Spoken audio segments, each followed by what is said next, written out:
Oke semuanya, Assalamualaikum warahmatullahi wabarakatuh. Kali ini kita belajar civic. Materinya teman-teman yang kemarin kita belum sempat pelajarin, tapi teman-teman udah kerjain lewat mites, ya mohon maaf ya. Jadi nilai mitesnya jelek-jelek, mohon maaf banget. Harusnya itu materi kelompok 2, tapi kelompok 2 belum maju. Jadi sekarang saya jelasin aja ya tentang bagaimana National Integration Challenge atau di sini ancaman integrasi nasional.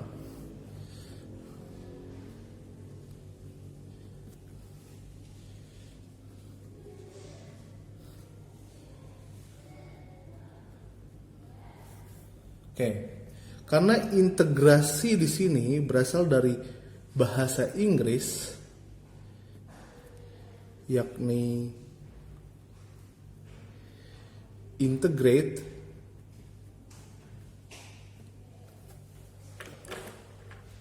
yang berarti bersatu atau menyatukan.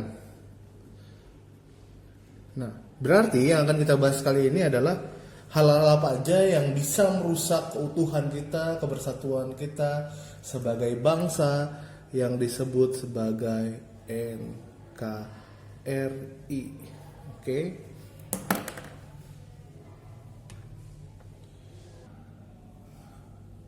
Nah, oke, sekarang saya geser dulu. Nah, tadi sejauh ini pembahasan kita tentang what is integrate, what is NKRI gitu ya.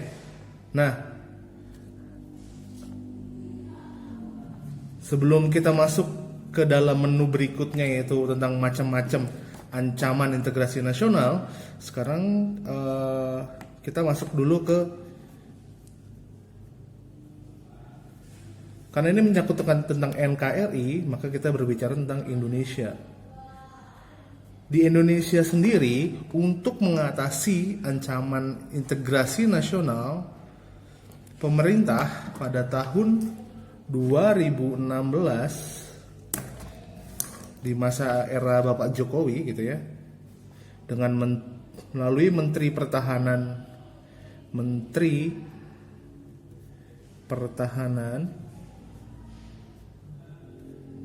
siapa coba Menteri Pertahanannya? Ria Kudu. Oke. Melalui Bapak Ria Mizardria Kudu, pemerintah Indonesia menyatakan bahwasanya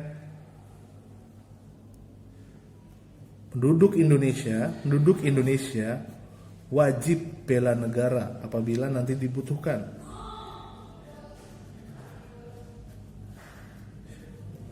Jadi semua, kita semua ini nggak boleh kabur men. Kalau nanti Indonesia butuhin kita atau tiba-tiba kita diserang, karena semua wajib bela negara berdasarkan peraturan Menteri Pertahanan Bapak Ria Mizardria Kudu di era Jokowi tahun 2016, bahwasanya warga negara Indonesia wajib melakukan bela negara. Bahkan yang tidak mau untuk membela negara dipersilakan untuk keluar dari Republik Indonesia. Do you agree with that? It's up to you, man. Oke, next. Sekarang kita masuk ke menu berikutnya dari National Integration Challenge, yaitu tentang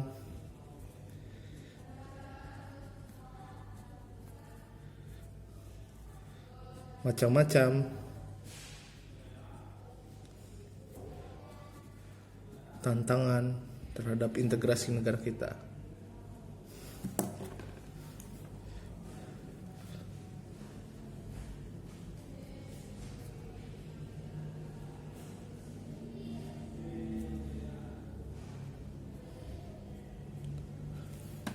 Tantangannya itu sendiri bisa berasal dari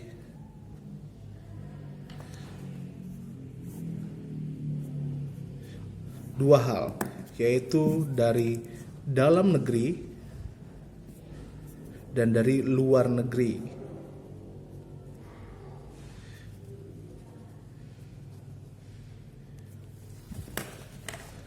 Coba apa aja tantangan integrasi yang berasal dari dalam negeri? Nah, gini. Yang terbaru kemarin misalnya kayak politik atau intoleransi bla bla bla itu jadi tantangan yang mana? Dalam negeri kan? Oke, kita coba list. Yang pertama yaitu dari sisi ekonomi. Dari sisi ekonomi ini yang menyebabkan kemudian integrasi nasional terancam adalah kesenjangan sosial, men. Kesenjangan sosial. Karena adanya kesenjangan sosial ini, gitu ya, maka angka kriminalitas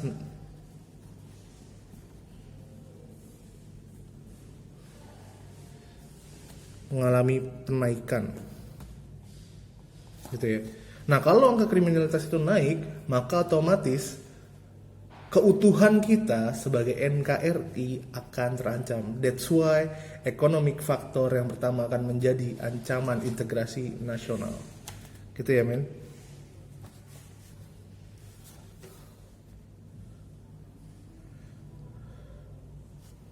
Nah, yang berikutnya yaitu dari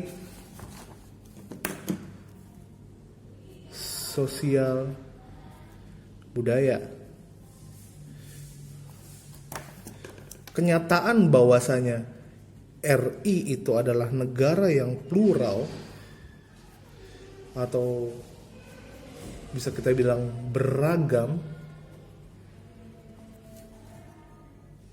gitu ya. Maka perbedaan-perbedaan ini sangat banyak.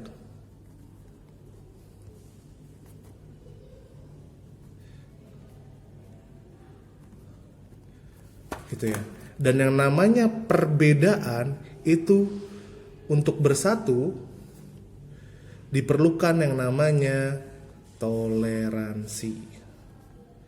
Seperti apa toleransinya gitu ya? Bukan berarti saat kita bertoleransi lalu umat Islam harus mengucapkan selamat Natal pada yang Kristen atau orang Kristen mengucapkan selamat Lebaran pada yang Islam, bukan begitu gitu. Tapi toleransi di sini yaitu cukup untuk tidak mengganggu atau cukup menghargai saat budaya lain atau agama lain yang memang ada di Indonesia ini melakukan peribadatan gitu ya.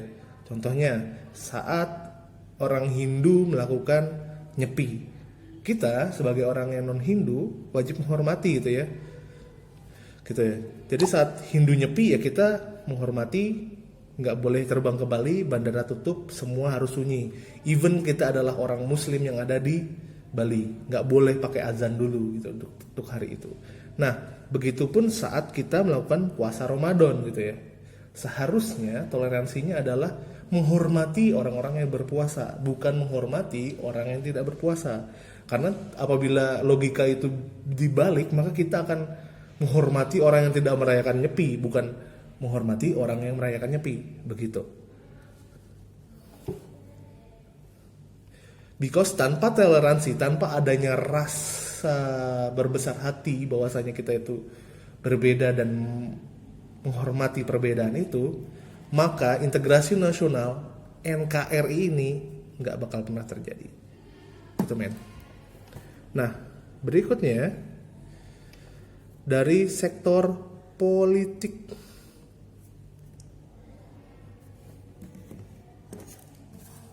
Gitu ya. Dari sektor politik. Nah, dari sektor politik ini ada yang kemudian gerakannya menjadi fanatisme, ada yang menjadi separatisme. Apa itu fanatisme? Apa itu separatisme? Fanatisme itu adalah kecintaan berlebih, gitu ya. Terlebih pada suatu partai, pada suatu tokoh politik tertentu, atau kepada suatu paham politik tertentu gitu ya, yang kemudian saat dia kalah tidak menerima hasil tersebut, dan akhirnya timbul pergesekan-pergesekan yang dapat merusak integrasi nasional. That's why politik menjadi ancaman integrasi nasional. Contohnya apa? Yang kemarin aja deh men, cebong versus kampret.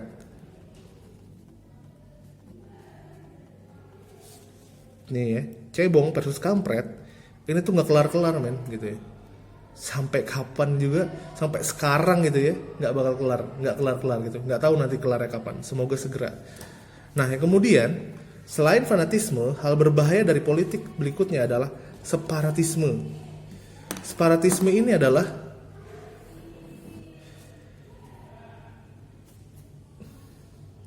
gerakan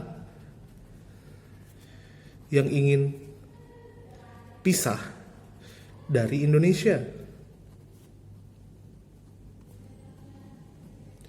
gitu ya. Kenapa mereka mau berpisah? Karena mereka ngerasa sudah tidak ditampung lagi, gitu ya, ide-ide mereka dalam berpolitik. Mereka merasa bahwasanya yang ada di atas sana memegang kekuasaan itu tidak mencerminkan mereka lagi, tapi cuman meraih egonya semata, gitu ya. Nggak memperjuangkan hak rakyat, tapi memperjuangkan hak partainya doang, hak dirinya sendiri doang, gitu ya.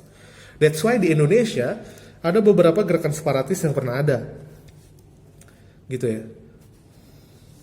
Kayak DITII. Apa itu DITII? DITII itu adalah Daulah Islam, Tentara Islam Indonesia, gitu ya, yang pernah muncul di Sumatera dan Jawa. Lalu berikutnya adalah RMS, Republik Maluku Selatan, yang sebenarnya gerakan ini udah ditumpas lama, namun sampai sekarang sebenarnya masih ada akar rumputnya gitu. Apalagi kalau kalian lihat beberapa orang-orang Belanda keturunan Maluku di sana, masih bisa ditemukan beberapa yang menginginkan gerakan RMS ini ada lagi, gitu ya. Lalu yang pernah ada adalah GAM atau Gerakan Aceh Merdeka, gitu ya. Nah, Gerakan Aceh Merdeka ini kemudian sudah berhasil diselesaikan. Salah satunya syaratnya adalah membiarkan masyarakat Aceh memiliki partai politik lokal Aceh dan menentukan sendiri bagaimana ke depannya, gitu. Jadi nggak harus partai nasional dan mereka tetap menjadi daerah istimewa seperti itu. Nah, kemudian yang berhasil lepas dari Indonesia adalah Timur Timur, yang pada saat itu di bawah kepemimpinan Profesor B.J. Habibie, gitu ya. Timur Timur berhasil lepas melalui sebuah referendum dari Indonesia, berhasil lepas dari Indonesia melalui referendum, gitu. Dan yang masih sampai sekarang sangat aktif adalah OPM, yaitu Organisasi Papua Merdeka, yang merasa dikucilkan, yang merasa sering dijadikan sasaran rasisme dan lain-lain lah, dan terlebih lagi terpengaruh, gitu ya, oleh perusahaan-perusahaan Amerika yang ada di sana seperti Freeport dan lain-lain seperti itu. Nah, gerakan-gerakan politik ini kemudian ingin memisahkan diri dari Indonesia. Ada yang berhasil, ada yang dihancurkan, ada yang masih bertahan. Seperti itu. Oke, nanti kalian catat sendiri ya singkatannya ini apa-apa, dan kalian catat pakai gaya tulisan yang paling baik menurut kalian, gitu ya. Jangan tiru yang kayak gini, hancur Pak, gitu ya. Lalu yang terakhir akan kita bahas adalah ancaman atau tantangan integrasi nasional dari luar negeri, gitu ya.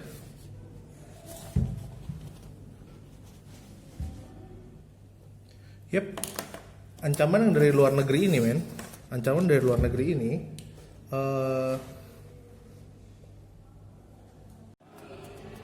oke, yang pertama adalah agresi.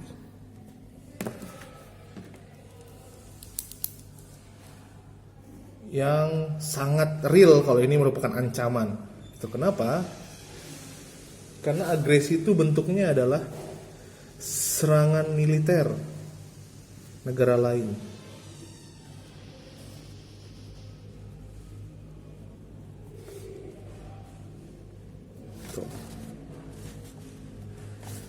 Kemudian yang kedua, ancamannya adalah berupa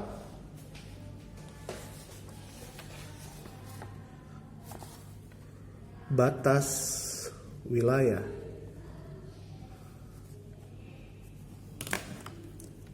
Kenapa batas wilayah bisa menjadi ancaman luar negeri? Karena meliputi kekayaan kita di dalamnya bisa diambil oleh negara lain gitu.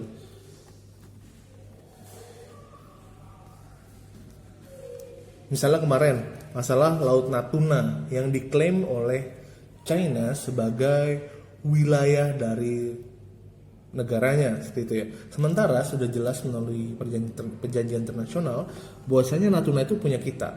Nah, bayangkan kalau Natuna itu lepas ke tangan mereka, maka nggak cuma wilayah Natuna itu saja, tapi tidak permukaannya, tapi ke dalamnya, misalnya di sana ada minyak, mineral, ikan dan lain-lain, itu turut menjadi kekuasaan dari negara yang mendapatkan wilayah tersebut gitu loh men. Jadi kekayaan Natuna itu nantinya bakal jadi punya Cina kalau Natuna itu berhasil diklaim oleh China. That's why kita harus berjuang banget buat merebut batas wilayah itu. Nah, berikutnya setelah agresi dan batas wilayah, ancaman yang datangnya dari luar negeri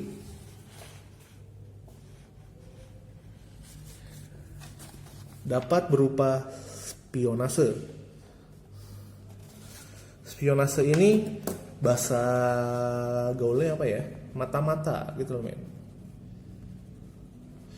Jadi saat negara lain mengirimkan orang suruhannya untuk memata-matai bagaimana kondisi di suatu negara gitu ya. Misalnya kita orang Indonesia, kita mau tahu bagaimana kehidupan orang Australia, kita ngirim mata-mata ke sana untuk kemudian mata-mata ini ngapain? Cari kelemahan dari negara itu yang kemudian bisa kita kuasai. That's why spionase ini menjadi ancaman, karena saat mereka datang ke sini dan menemukan kelemahan kita, mereka bisa sangat merusak integrasi nasional kita, bisa merusak keutuhan NKRI kita, gitu ya men.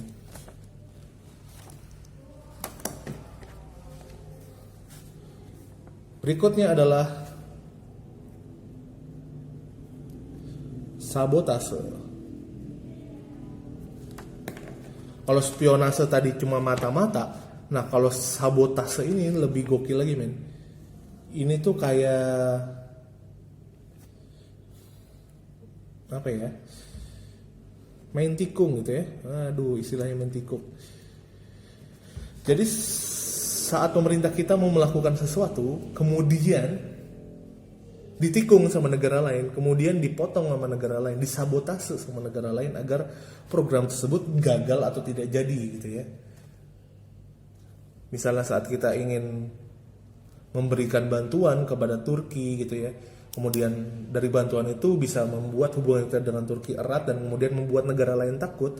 Negara yang takut itu bisa saja mensabotase upaya kita untuk menolong Turki agar nantinya hubungan kita dengan Turki tidak jadi membaik gitu dan malah keruh, dan jadi mereka yang panik itu, semisal Australia misalnya panik gitu, misal ini ya, itu bisa mendapat keuntungan dengan kita tidak jadi dekat dengan Turki seperti itu.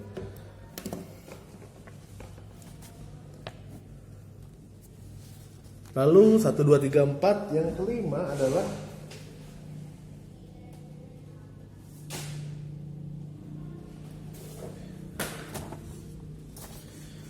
intervensi. Intervensi ini tahapnya masih di bawah sabotase ya, levelnya gitu ya. Intervensi ini hanya berusaha mempengaruhi gitu ya. Berusaha mempengaruhi putusan yang akan diambil oleh suatu negara tersebut gitu ya, agar sesuai dengan kepentingan negara lain. Misalnya Indonesia akan melarang rokok beredar di Indonesia gitu ya, melalui DPR. Lalu kemudian pihak dari luar tiba-tiba mengintervensi DPR dan memberikan sejumlah uang atau mengintervensi, mengancam dengan cara apapun gitu ya. Mempengaruhi ini bisa mengancam ataupun memberikan uang sogokan gitu ya. Dan yang kemudian membuat aturan rokok itu nggak jadi dilarang di Indonesia. Seperti itu. That's called intervensi, gitu men. Nah, itu semua tadi materi kita tentang National Integration Challenge atau ancaman integrasi nasional. Gitu ya. Ada yang dari dalam negeri, luar negeri, ada yang fanatisme, separatisme dan lain-lain. Kalau ada teman-teman ada yang nggak di ngertiin, silahkan ditanya melalui Zoom atau kolom komentar di bawah. Oke, terima kasih semua. Sekian dari saya. Stay healthy, stay safe semua. Sampai jumpa di sekolah lagi. Assalamualaikum warahmatullahi wabarakatuh. Subscribe gratis.